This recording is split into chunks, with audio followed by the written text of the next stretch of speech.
मरा नहीं माँ, मुझे मारा गया।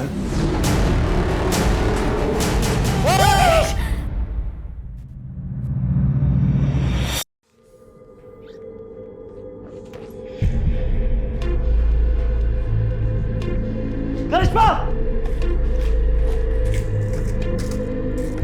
करिश्मा! करिश्मा! करिश्मा! योगेश, क्या हुआ? क्यों चिल्ला रहे हो? कहाँ है मेरी दवाइयाँ? वो डस्टबिन में डाल दी थी मैंने। मेरी दवाइयाँ उठा के तुमने डस्टबिन में डाल दी। वो तुमने कहा था ना तुम अच्छा महसूस कर रहे हो, तो इसलिए एक मैंने लंबी सांस ले, एक लंबी सांस ले। देख बेटा, हम दोनों का तेरे अलावा कौन है? हम तेरा भला चाहते हैं और तेरे अच्छे सेहत की कामना के लिए ही मैं वैष्णो देवी गई थी ना। और आज भी हम दोनों इसीलिए ही जगराता में जा रहे हैं। करिश्मा, तुझे ब्यूटी पार्लर जाना था ना, जा हुआ पार्लर। मैं तुझे जगराता में ही मिलूंगी। जी माँ। जा।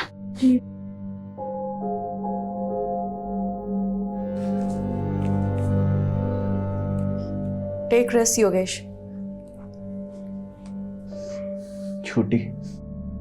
बिल्कुल, वो झूठी ही है। देख लूंगी मैं उसे, लेकिन तू शांत रहा कर। ये ले, तू आराम से बैठ के चाय और नाश्ता कर ले। मैं जगराता जा रही हूँ, तेरे लिए बिरयानी बना के रखी है, गरम करके खा लेना। हम दोनों सुबह तक आ जाएंगे, ठीक है बेटा? ये ले।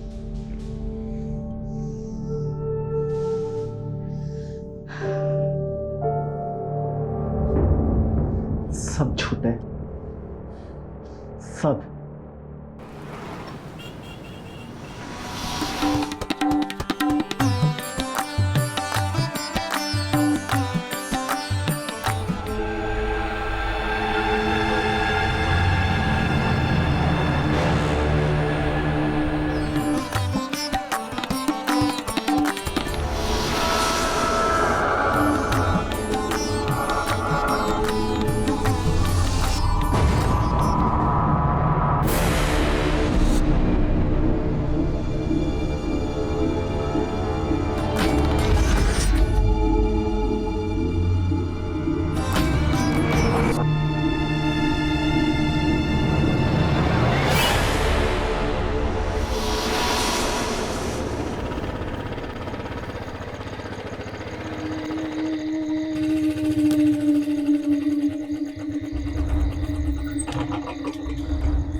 क्या कर रहा है तू? क्या कर रहा है? चल ऊपर चढ़। बस राजीव साहब, अपने अंदर ना आजादी की हवा भर रहा हूँ। फिलोसोफर, हवा भर ली, टाइम पास कर लिया, चल ऊपर चढ़। बंटी की पूरी गैंग को पकड़वाकर मैंने अपना वादा पूरा किया, अब आप अपना वादा पूरा करिए। तू टेंशन क्यों ले रहा है? विटनेस प्रोटेक्शन सेल में तेरा नाम डाल दिया है, तेरी सजा कम हो जाएगी, उन्हें बात कर ली है। तू चलना, टाइम वेस्ट क्यों कर रहा है? चल। शुक्रिया राजीव साहब। हाँ चल चल चल। उसका लाइट का ध्यान रखना, ठीक है? अपने सेल में जाना चुपचाप। ठीक है ठीक है। चल ऊपर चल।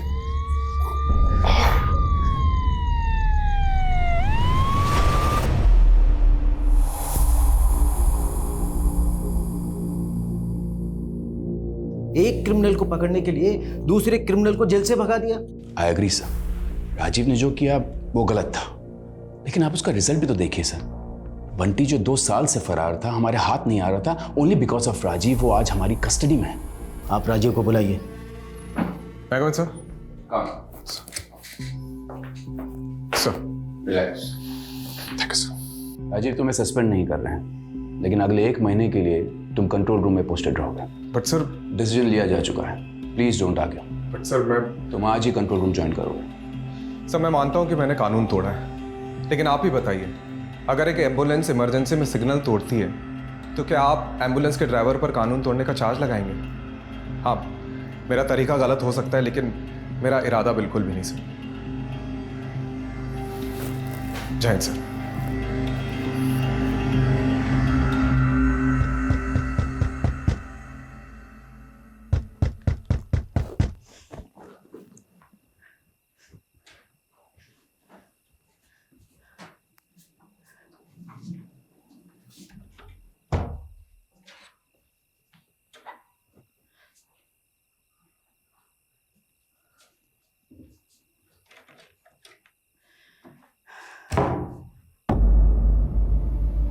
योगेश, बेटा तू?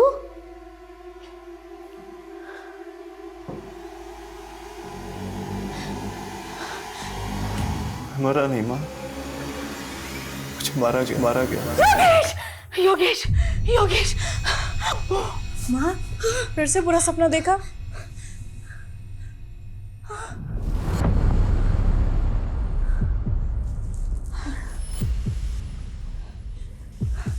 आप पानी पीजिए।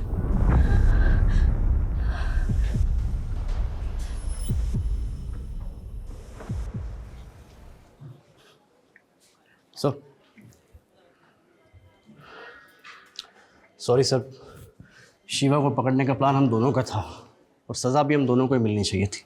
तू क्यों गिल्ट फील कर रहा है? तुझ पे थोड़ी सीनियर्स पे गुस्सा हूं मैं।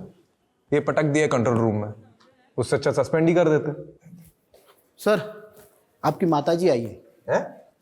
मेरा मतलब है आपकी मम्मी की सिफारिश लेकर कोई माताजी आई है। कौन है? मेरा नाम गीता गुप्ता है और ये है मेरी बहू करिश्मा। आपकी माँ जब भी यहाँ होती है तो वो और मैं एक ही माता की चौकी मंडली में जाते हैं। ओह, आई एम सॉरी बट 4 महीने पहले आपके बेटे योगेश की हार्ट अटैक से मौत हुई थी, राइट? मेरे बेटे की मौत हार्ट अटैक से नहीं हुई, उसे मारा गया था। एक सेकंड। आपकी बेटे के मौत के 4 महीने बाद आप ये कह रही है कि उसका मर्डर हुआ था। ये किस बेसिस पे कह सकती है आप? उसने मुझे खुद बताया है कि उसका मर्डर हुआ है। उसने मुझे सपने में आके ये सब बताया। देखिए, मैं जानती हूँ आपको मम्मी की बात पर विश्वास नहीं होगा, पर जब से योगेश गए हैं तब से मम्मी को डरावने सपने आने लगे हैं। योगेश मुझे कुछ कहना चाहता है, वो अपने मौत का इंसाफ चाहता है, इसीलिए हम दोनों यहाँ आए हैं। गीता जी, मैं आपसे क्या कहूँ? देखिए, मैं चाह कर भी आपकी मदद नहीं कर सकता क्योंकि आपके पास कोई केस ही नहीं है। देखिए, किसी भी डरावने सपने को बेस बना के हम इन्वेस्टिगेशन नहीं कर सकते। इसका मतलब तुम्हें मुझ पे विश्वास नहीं है? देखिए गीता जी, आई एम रियली सॉरी, मैं आपकी कोई मदद नहीं कर सकता। ठीक है बेटा, जैसे तुम्हारी मर्जी।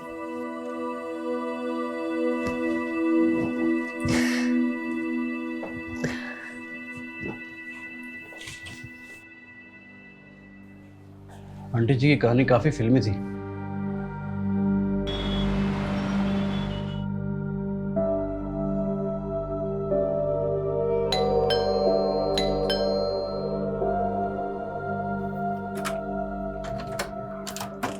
अरे आप लोग यहाँ इस वक्त? बेटा वो अंदर आइए। हाँ माँ जी बोलिए। योगेश के गुजरने से 2 दिन पहले उसका फुल बॉडी चेकअप हुआ था। अब देखिए, वो बिल्कुल तंदुरुस्त था, फिर ऐसे कैसे अचानक उसे हार्ट अटैक हो सकता है? देखिए माँ जी, आपको ही पता है कि आजकल 25-26 साल के लड़कों को भी हार्ट अटैक आ जाता है। वर्क प्रेशर है, स्ट्रेस की वजह से भी हो सकता है। राजू बेटा, मैं समझ सकती हूँ कि मैंने जो सपने में देखा उसे सच मानना तुम्हारे लिए मुश्किल होगा, लेकिन मुझे भी ये सब भुला पाना मुश्किल है। देखिए, मम्मी जी बस ये चाहती हैं कि एक बार योगेश का केस आप इन्वेस्टिगेट करें। हाँ, मैंने पहले भी इसीलिए FIR दर्ज कराई थी, लेकिन तब उस इंस्पेक्टर ने उस डॉक्टर से बात की जिसने योगेश को डेड डिक्लेयर किया था, और डॉक्टर ने इंस्पेक्टर से कहा था कि हार्ट अटैक से मौत हुई है, और इंस्पेक्टर ने वो केस बंद करा दिया बिना किसी इन्वेस्टिगेशन के। बस मैं इतना चाहती हूँ कि आप एक बार योगेश के केस को इन्वेस्टिगेट करें, फिर आप जिस भी नतीजे पर पहुँचोगे कि मेरा बेटा हार्ट अटैक से मरा या कुछ भी, मैं बिना किसी सवाल के मान लूँगी। कम से कम मुझे ये अफसोस तो नहीं रहेगा कि मैंने सच्चाई जानने की कोशिश ही नहीं की। ओके, कल आप दोनों हेडक्वार्टर आ जाइएगा, मैं केस को रीओपन कराने का रास्ता ढूंढता हूँ। सर, आप भावुक होकर भूल कर रहे हैं। इस केस को हाथ में लेने का मतलब है हवा को हाथ में पकड़ना। कुछ हाथ नहीं लगेगा सर। सर ये लीजिए, चाय पीजिए। सर आप बताइए, इन्वेस्टिगेशन कैसे करेंगे? मुझे पता है कंट्रोल रूम से इन्वेस्टिगेशन अलाउड नहीं है, पर गीता जी जिद पे अड़ी है, एटलीस्ट उनको तो सुकून मिलेगा। अनऑफिशियली सही, लेकिन मुझे करना पड़ेगा। और पता है कल क्या कह रही थी? योगेश की डेथ के 2 दिन पहले उसका हेल्थ चेकअप हुआ था और वो पूरी तरह से फिट था। सर वैसे ही उसकी डेथ रिपोर्ट भी कह रही है there is no foul play. और सर हार्ट अटैक आजकल लॉटरी की तरह हो गया है। कब किसकी निकल जाए कुछ पता नहीं। सर एक बात बताइए, एक तो 4 महीने पुराना केस है, ऊपर से लाश का पोस्टमार्टम नहीं हुआ है, सारी की सारी अस्थियां गंगा में बहा दी गई है। बचा क्या है हमारे पास इस केस में सर, सिवाय एक माँ के सपने के।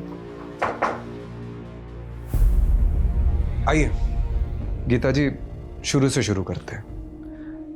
29 मार्च जिस दिन आपके बेटे योगेश की डेथ हुई थी, उस दिन क्या क्या हुआ था? 29 मार्च को सुबह 4 साढ़े 4 बजे के आसपास मैं और करिश्मा जगराता से वापस घर पे लौटे थे।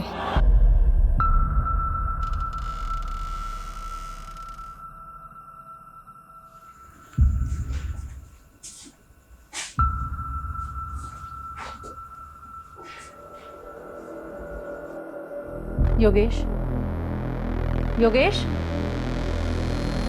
योगेश, योगेश, क्या हुआ बेटा? क्या हो गया? योगेश! बेजान पड़ा था मेरा बेटा। हमने फौरन डॉक्टर को बुलाया। डॉक्टर ने योगेश को डेड डिक्लेयर कर दिया। और अगले दिन जब योगेश की मेडिकल रिपोर्ट देखी तो सवाल ये उठा कि अचानक ऐसे कैसे योगेश की मौत हार्ट अटैक से हो सकती है। इसीलिए मैंने FIR दर्ज कराई थी। आपने जो पुरानी FIR दर्ज करी है उसकी डिटेल्स दीजिए, मैं वो फाइल मंगवाता हूँ।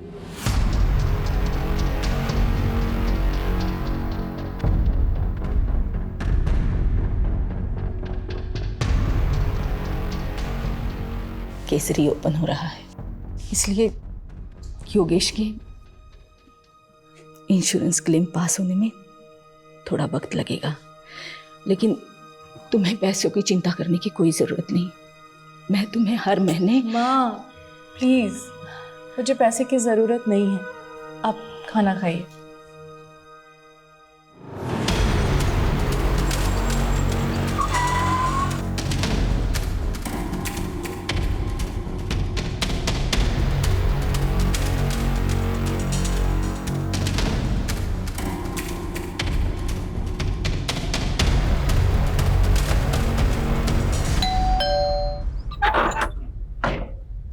हेलो, योगेश का कमरा देख सकता हूँ अगर आपको कोई प्रॉब्लम ना हो तो?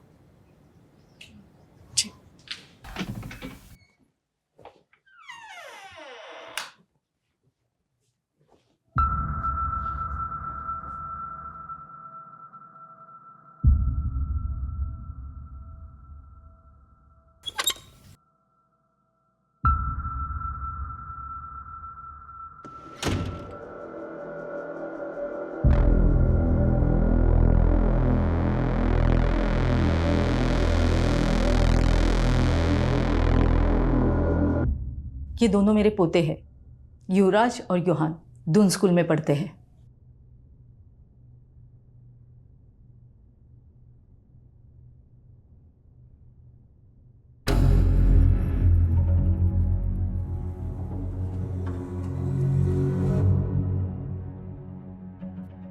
ये कौन है? विवेक, योगेश का दोस्त और बिजनेस पार्टनर भी।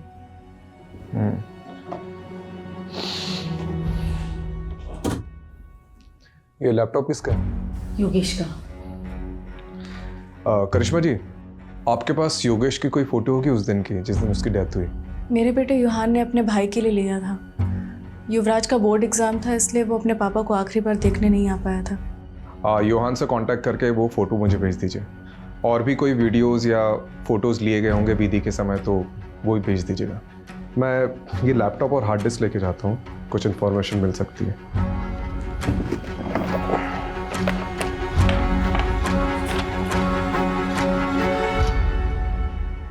ये कौन सी दवाई ले रहा था योगेश? Anti anxiety pills. आज जो अपॉइंटमेंट है आप उसकी लिस्ट लेके आए। देखिए आज किसकी। डॉक्टर साहब मुझे अभी आपसे बात करनी है, बहुत जरूरी। Okay okay, calm down calm down. नहीं doctor calm down. Yogesh calm down. क्या चला आपको समझ में नहीं आ रहा मेरे साथ क्या हो रहा है? योगेश शांत हो जाओ, शांत हो जाओ योगेश, रिलैक्स। अब बोलो योगेश, क्या बात है? सो नहीं पा रहा हूँ, कल से भी पूरी रात जगा रहा मैं। दिमाग कह रहा है सो जाओ सो जाओ, पर आंखें दिमाग का साथ ही नहीं दे रही। स्लीपिंग पिल्स दी थी ना, काम नहीं कर रही? नहीं डॉक्टर, अगले महीने 28 तारीख को मेरी मीटिंग है दुबई में। करोड़ों की डील है और मेरा हाल देख रहे हैं आप। इस साल में गया तो मैं बर्बाद हो जाऊंगा, बहुत भारी नुकसान हो जाएगा डॉक्टर। मुझे हैवी डोज दीजिए डॉक्टर, मैं महंगे से महंगा इलाज कराने के लिए तैयार हूँ। योगेश का मन बहुत बेचैन रहता था। जब मेरे पास आया था उसके मन में अजीब सा डर बैठ गया था, जिसका मैंने ट्रीटमेंट भी शुरू कर दिया था और उसको कुछ दवाइयाँ भी लिख के दी थी। तो उसे कुछ फ़ायदा हुआ था? बिल्कुल, 1 हफ्ते में तो बिल्कुल ठीक हो गया था। क्या एंग्जाइटी से हार्ट अटैक हो सकता है? चांसेस हैं, एंजाइटी के कारण हार्ट अटैक हो सकता है, लेकिन सुसाइडल टेंडेंसी भी हो सकती है।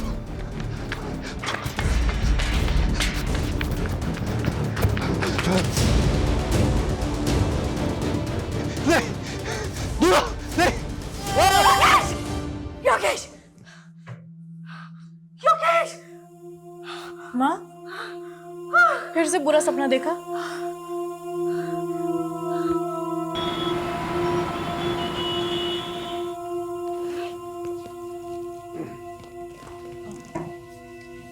इस पेनड्राइव में योगेश की आखिरी फोटोज हैं और एक रिलेटिव ने फ्यूनरल की कुछ वीडियोस भी ली थी, वो भी हैं। Okay, thank you.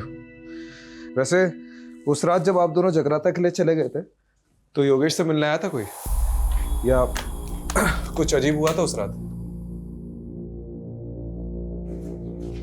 ऐसा कुछ नहीं। एक बात याद आ रही है, योगेश की सेक्रेटरी आयशा और विवेक ये दोनों फ्यूनरल पर नहीं आए थे, जबकि विवेक योगेश के बहुत क्लोज थे। रस्तोगी, आयशा और विवेक का नंबर ले लो। सर जब से कैमरा आया है मतलब लोग कुछ भी शूट करते हैं, बताओ फ्यूनरल की भी रिकॉर्डिंग करते हैं, अजीब है। सर इस केस से कुछ मिलेगा अभी या नहीं? चांसेस तो बहुत कम है, लेकिन अभी भी 3 लोगों से पूछताछ बाकी है।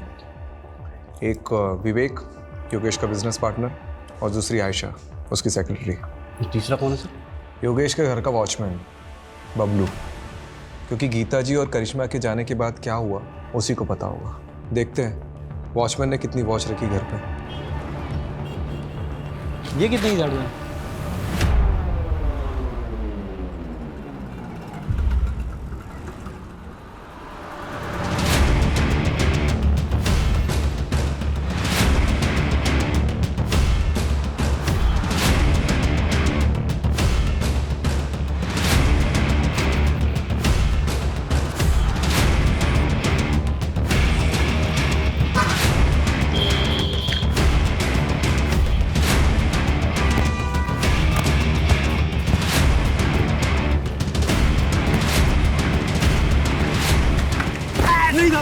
मैंने कुछ नहीं किया था, मैंने कुछ नहीं किया, मुझे कुछ नहीं किया ना? नहीं था। वेरी गुड, हम भी ऐसे ही इंसान को ढूंढ रहे जिसने ना कुछ भी नहीं किया, बाद में ना सब कुछ बता। देख बबलू, डर मत, अब ठीक से याद करके बता कि 28 मार्च को योगेश के घर में कौन कौन आया था, कौन गया था और क्या क्या हुआ था। वो दिन बड़ा ही बेकार दिन था, एक के बाद एक तमाशे हो रहे थे योगेश साहब के घर पे।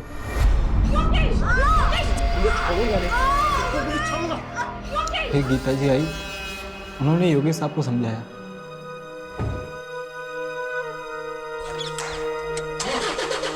उसके बाद करिश्मा मैम चली गई। ये करिश्मा मैम घर से कितने बजे निकली थी? लगभग 5:30 बजा होगा साहब, क्योंकि मैं वही टाइम पे चाय पीता हूँ। और उसके बाद क्या हुआ था? फिर 7, 7:30 बजे मैंने एक और झगड़े की आवाज़ सुनी। क्या है ये योगेश? तूने अपनी माँ को इतना बड़ा धोखा दिया, मेरे नकली साइन करके अपनी पुश्तैनी जमीन बिकवा दी। क्यों इतना ओवर रिएक्ट कर रही हो माँ? तुम क्या करती हो जमीन का? मुझे बिजनेस में जरूरत थी पैसों की तो मैंने उठा के बेच दिया, और वैसे भी तुम्हारे मरने के बाद तो वो जमीन मेरी होने वाली थी ना, तो क्या गलत किया? अरे तो मुझे बता दिया होता, मेरी नकली साइन क्यों की? इसी मेलोड्रामा से बचने के लिए कि पापा की आखिरी निशानी है, पुश्तैनी जमीन है, ब्ला ब्ला ब्ला ब्ला। तेरे पापा का अरमान था उस जमीन को पापा लेके। नहीं रहे अब सारे फैसले मुझे करने हैं, अब आपको संभालना भी मुझे है माँ। मैं आपको अच्छे से नहीं संभाल रहा हूँ क्या? आजकल के बच्चों को देखिए, वो अपने माँ बाप को उठा के वृद्धाश्रम छोड़ाते हैं, लेकिन मैं ऐसा नहीं हूँ माँ, मैं आपको संभाल रहा हूँ, है कि नहीं माँ? गीता मैम के जाने के बाद विवेक साहब और आयशा मैम आए थे, यही करीब 9, 9:30 बजे।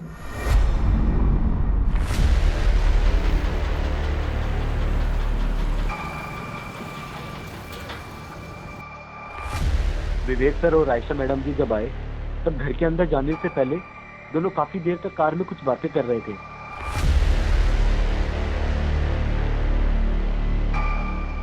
थोड़ी देर बाद वो अंदर चले गए साहब। तो इसकी रजिस्टर में एंट्री क्यों नहीं करवाई? साहब ये दोनों अक्सर वहाँ मिलने आया करते थे। बबलू तो फिर से मत कहना कि तूने फिर से कोई झगड़े की आवाज़ सुनी थी।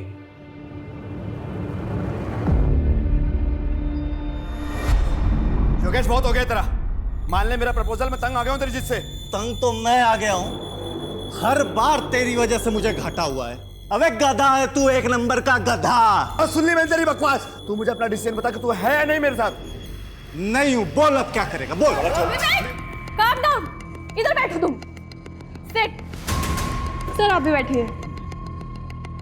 आप लोग दोस्त हैं और बिजनेस पार्टनर्स हैं। अगर आप साथ में काम नहीं कर सकते तो अलग हो जाइए। ये क्या तरीका है?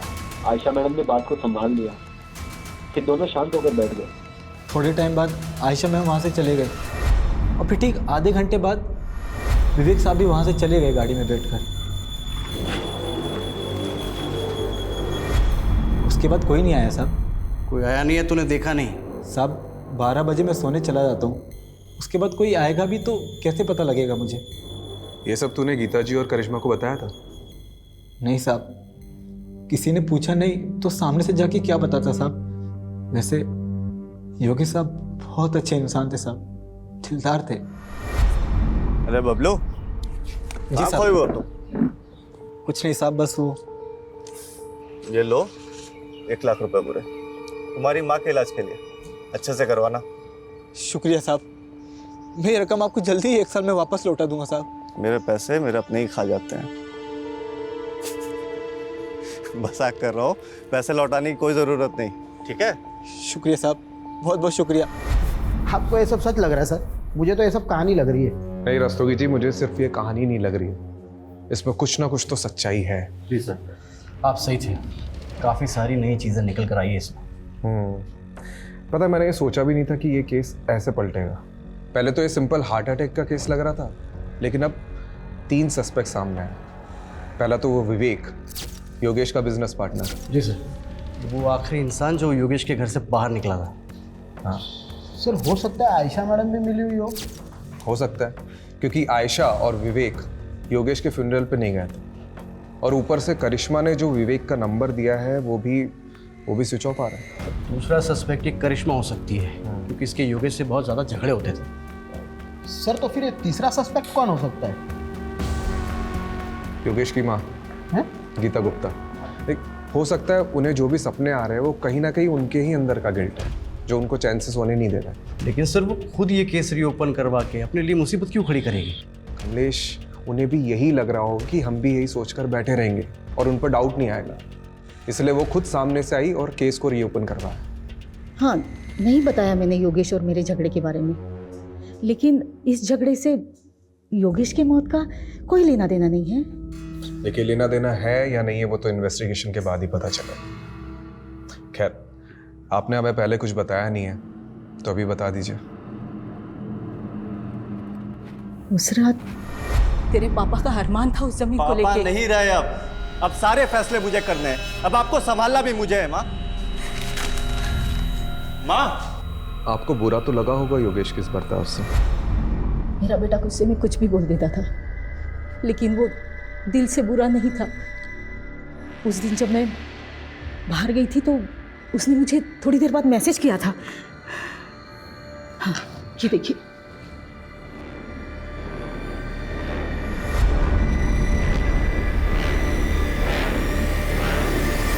जी सर, हमारा झगड़ा हुआ था। एक्चुअली योगेश थोड़ा इम्पल्सिव था, बात बात पर गुस्सा हो जाता था।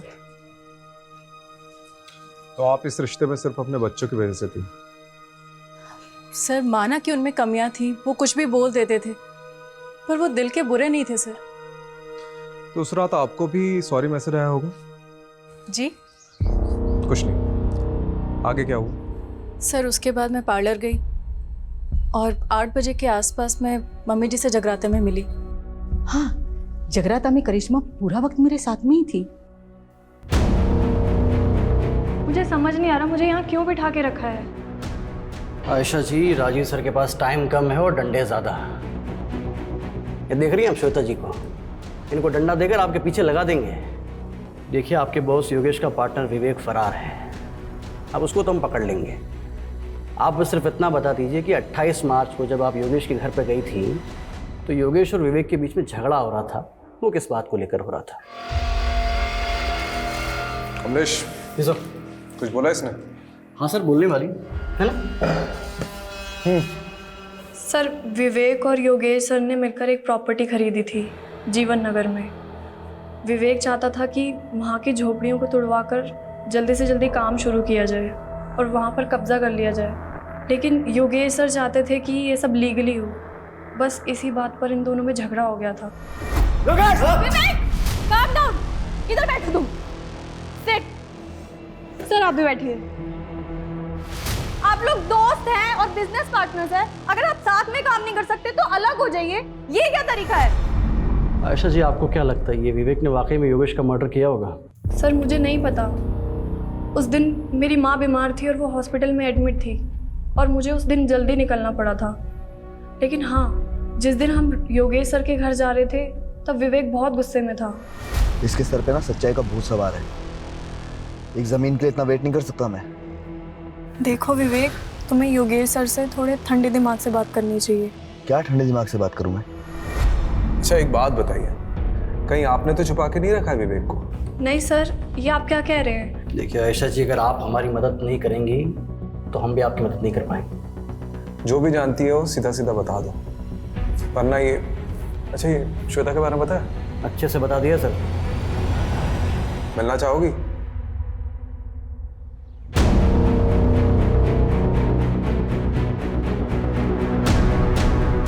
सर, आयशा ने जो लोकेशन बताई थी उस पर हम नजर रखे हुए हैं।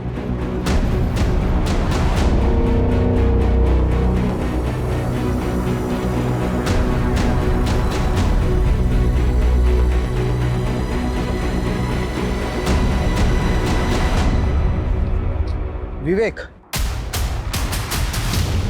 विवेक मार खा के बोलेगा कि बोलने के बाद मार खाएगा? चॉइस तेरी है। देख, हमें सब पता है कि योगेश की मौत में तेरा ही हाथ है। बहुत नफरत करता था ना उससे।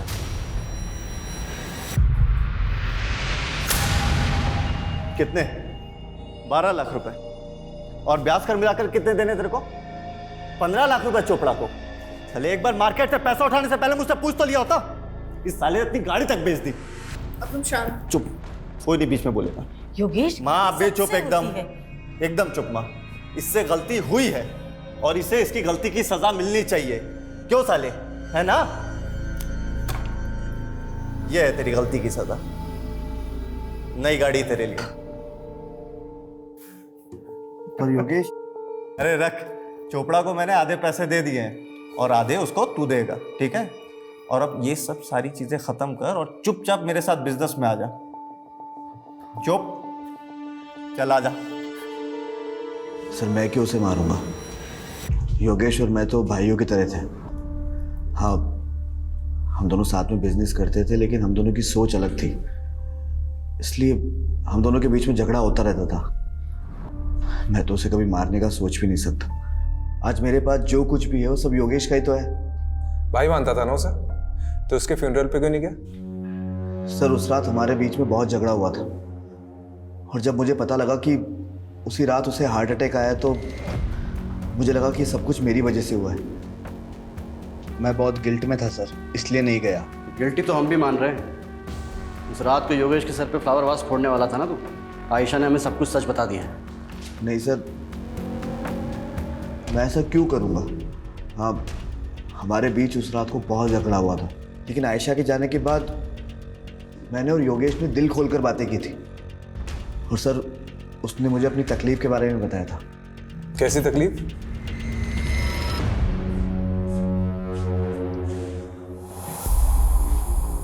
सब गलत हो रहा है यार, खुद पर काबू ही नहीं रहता। रोज झगड़ा होता है करिश्मा से।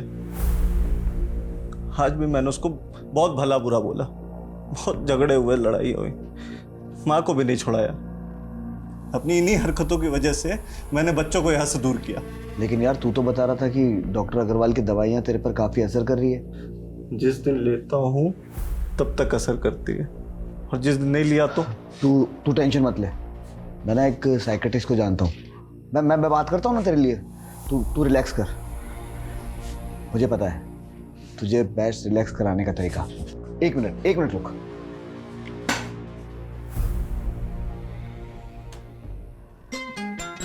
तेरा फेवरेट गाना, तेरी फेवरेट ड्रिंक के साथ में इससे बेस्ट रिलैक्सेशन कोई चीज हो ही नहीं सकती।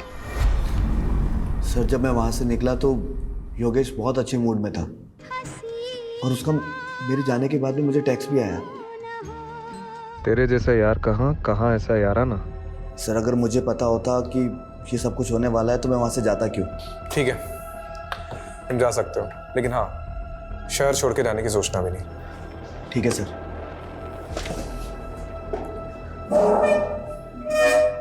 सर वो मुझे आपको कुछ बताना है। सर योगेश की मम्मी गीता आंटी, एक्चुअली एक ज़माने के अंदर मेरे पापा और योगेश के पापा बहुत अच्छे दोस्त थे, लेकिन जब उनकी शादी गीता आंटी से हुई तो उनका बिहेवियर बिल्कुल चेंज हो गया। और फिर जब कॉलेज में मेरी और योगेश की मुलाकात हुई तो हम दोनों भी बहुत अच्छे दोस्त बन गए और सब कुछ नॉर्मल हो गया। लेकिन सर गीता आंटी ना काफ़ी कंट्रोलिंग फ्रीडी लेडी है। पति हो या फिर बेटा, वो दोनों को कंट्रोल करके रखती थी। उनको उसी में खुशी मिलती थी। तो शायद सर कुछ। ठीक है, तुम जाओ।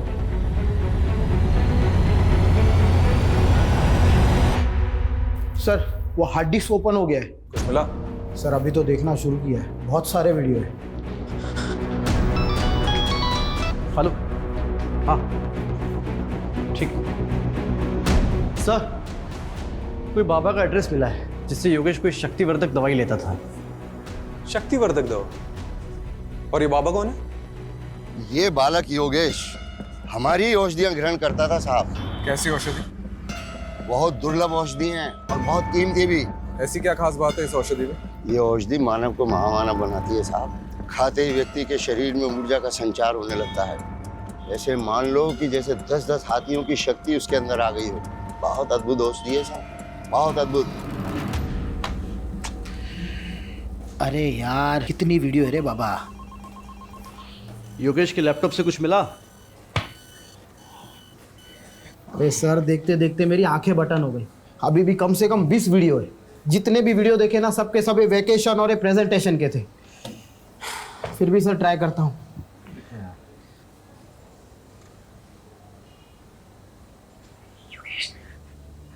दूर रहो मुझसे, योगेश दूर रहो मुझसे।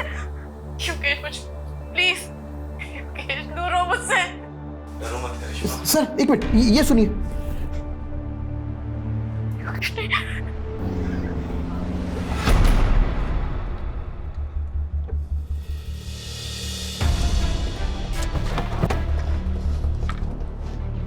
कहा ना मैंने, हर हस्बैंड वाइफ की तरह मेरे और योगेश के बीच में भी प्रॉब्लम्स थी एंड इट्स नॉर्मल।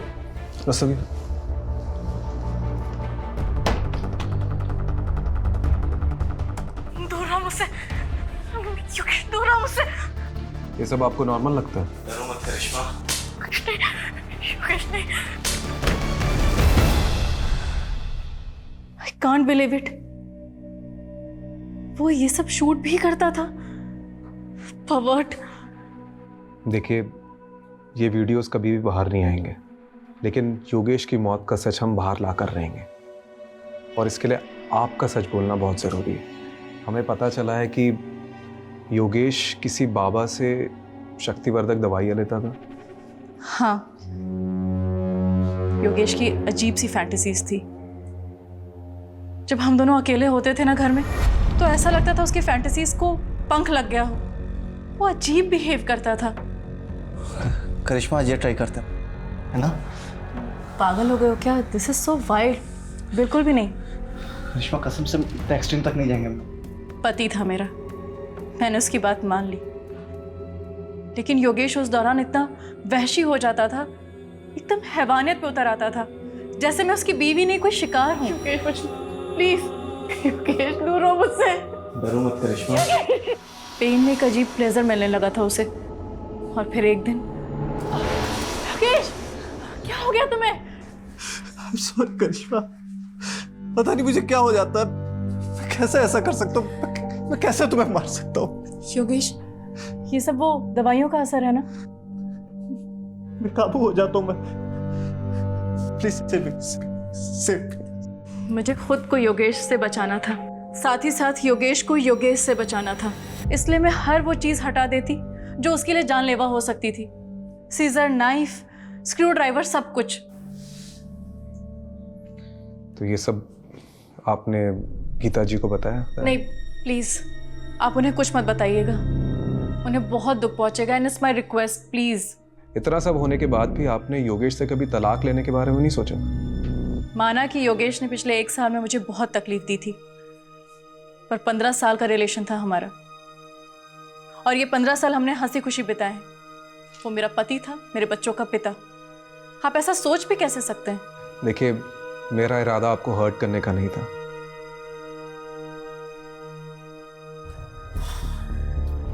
मुझे ये योगेश का कैरेक्टर समझ में नहीं आ रहा। राम और रावण दोनों बसे थे सर उसमें। अमरीश, राम और रावण तो हम सब में बसे होते हैं। अब मैटर ये करता है कि हमारा दिमाग किसकी सुनता है, राम की या रावण की। सर बात वहीं आकर रुक जाती है। योगेश का अगर मर्डर हुआ है तो मोटिव किसके पास था? विवेक, जिसकी उसने बहुत बेइज्जती की थी। नहीं नहीं नहीं, इन सब में सबसे ज्यादा सफर करिश्मा ने किया है। तो अगर किसी के पास सबसे ज्यादा स्ट्रॉन्ग मोटिव है तो वो है करिश्मा। सर आपका शक अगर सही भी है तो करिश्मा ने करिश्मा किया कैसे? योगेश की माँ ने हमें गवाही दी है कि करिश्मा जगराते में रात भर उनके साथ थी। लेकिन ऐसा कौन कह रहा है कि हमें गीता जी पर भरोसा कर लेना चाहिए? वो भी तो अपनी बहू के साथ मिली हो सकती है। चेक करो, इन सब पर नजर रखो। और हाँ, इनके मोबाइल डिटेल्स, लोकेशन डिटेल्स और सोशल मीडिया डिटेल्स सब चेक करो, इंक्लूडिंग गीता जी।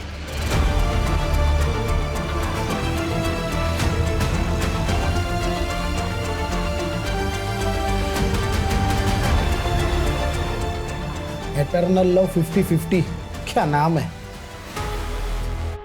अरे सर सारे सस्पेक्ट की सभी सोशल मीडिया अकाउंट पे स्कैनिंग की, उसमें से एक ऑनलाइन स्टॉकर हाथ लगा है। एटर्नल लव 50-50 पिछले कई साल से एक करिश्मा को सोशल मीडिया पे स्टॉक कर रहा है।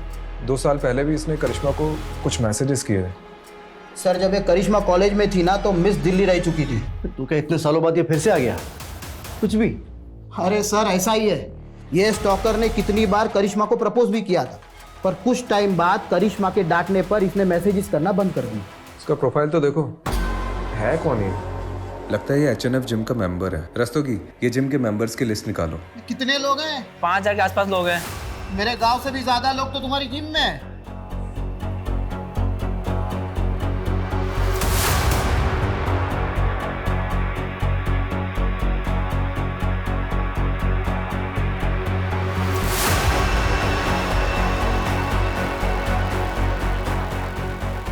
कुछ मिला?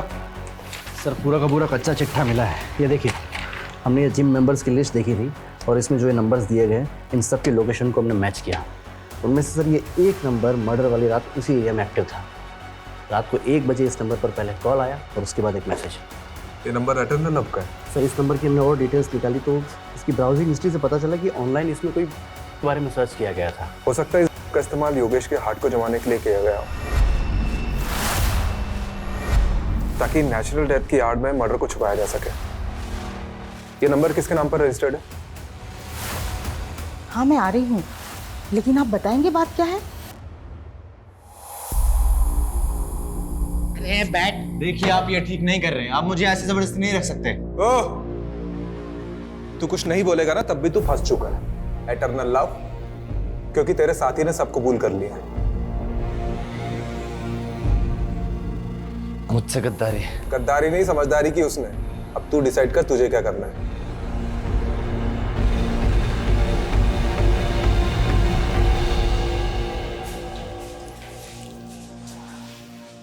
जी मैं जा सकती हूँ?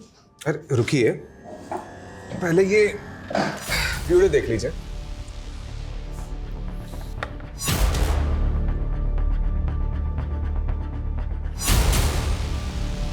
करिश्मा जी, आपके एटर्नल लव ने अपना जुर्म कन्फेस कर लिया है और वो केमिस्ट जिससे आपने खरीदा था उसका भी पता हमने लगा लिया है।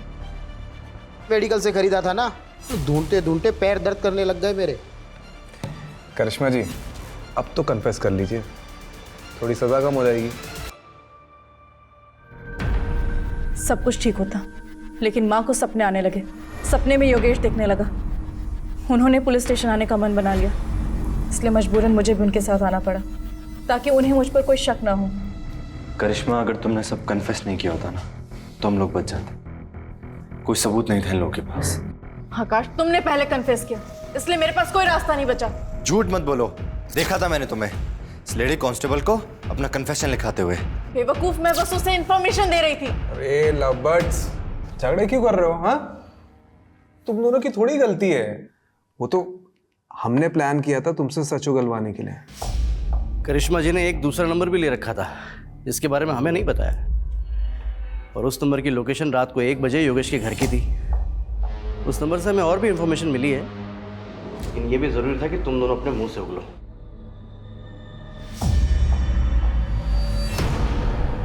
मैंने योगेश की दोस्ती आकाश से कराई थी, ये भी प्लान का एक हिस्सा था। उस रात हमारे जाने के बाद आकाश घर पर आया था। आकाश, तू? योगेश, अरे वो दरवाजा खुला देखा तो मैं अंदर आ गया। ये देख, स्कॉच लाया हूँ, महफिल जमाते हैं। जा किचन से ग्लास लेके चल लाया।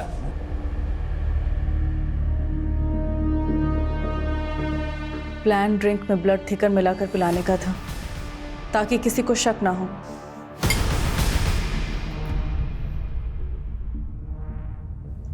लेकिन योगेश को शक हो गया। तुमने इसमें कुछ मिलाया है क्या? नहीं तो सब ठीक तो है। तुम लोग कौन हो बे? बबलू! मैं जगराता में थी, लेकिन बेसब्री से आकाश के कॉल का इंतजार कर रही थी। जब काफ़ी देर तक कॉल नहीं आया तो मुझे टेंशन होने लगी और मैंने मम्मी से वॉशरूम का बहाना मारा और पीछे के रास्ते से घर लौटी। मम्मी, मैं वॉशरूम से आती हूँ। जब मैं घर पहुंची तो देखा कि योगेश अकेला सब पे भारी पड़ रहा था। योगेश! करिश्मा, अच्छा हो तुम आ गए। पुलिस को फोन करो। योगेश! ये आकाश मुझे मारने के लिए आए। योगेश! तुम्हें कुछ नहीं हुआ है, शांत हो जाओ। मैं आ गई हूँ ना, मैं आ गई हूँ ना। ये लोग मुझे मार देंगे। तुमने दवाई नहीं खाई है ना, इस वजह से हो रहा है। कुछ नहीं हुआ है तुम्हें, तुम आराम करो। कोई तुम्हारा दुश्मन नहीं है योगेश, आराम करो। मैं आ गई हूँ ना, सो जाओ, तुम सो जाओ। रिलैक्स रिलैक्स, तुम सो। तुम्हें आराम की जरूरत है ना? कुछ नहीं। सारा कमरा साफ कर देना, कोई सबूत नहीं रहना चाहिए और ऐसा लगना चाहिए दिल के दौरे से मरा है। मैं जगराते में जा रही हूँ और सुनो, काम होने पर ना मुझे मैसेज करना। ठीक है? बाय। जी चलो, देखो।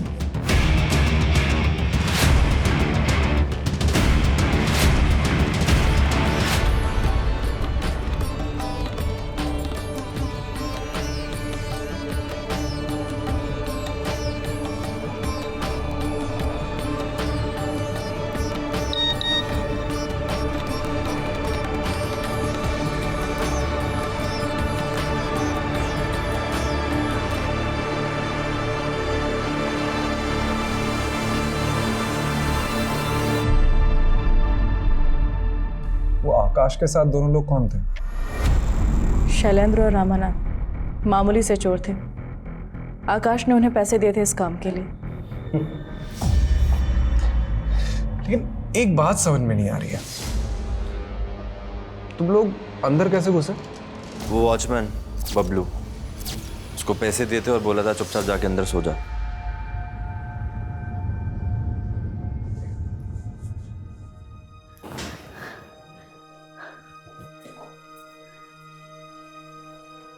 करिश्मा, तुझे अगर इतनी तकलीफ ही थी तो छोड़ देती मेरे बेटे को।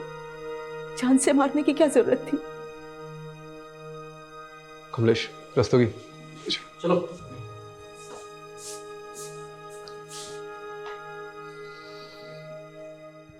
सर, योगेश के मर्डर में जो पिलो यूज हुआ था वो हमें योगेश के घर के बैकयार्ड की कचरे के ढेर से मिला है। और सर लकीली जो उस पर सलाइवा हमें मिली थी उसकी डीएनए टेस्ट रिपोर्ट आ गई है। योगेश के डीएनए से मैच होती है सर। और आकाश के बाल के ट्रेसेस भी पिलो पर मिले हैं। ये स्ट्रॉन्ग एविडेंस बनेगा इस केस में। Right sir. और बबलू का क्या हुआ? सर बबलू को तो धर लिया है। ये न्यूज़ देखिए क्या हेडलाइंस छपी है। 4 महीने बाद खुला मौत का राज, पत्नी ही निकली कातिल। क्या केस था ये? कोई मानेगा भी नहीं कि एक सपने ने सच्चाई सामने ला दी। अगर माँ ने गीता जी को हमारे पास नहीं भेजा होता तो ना ही ये केस खुलता और ना ही हमें कातिल का पता चलता। इस केस से एक बात तो पता चल गई है कि माँ की बात मान लेनी चाहिए।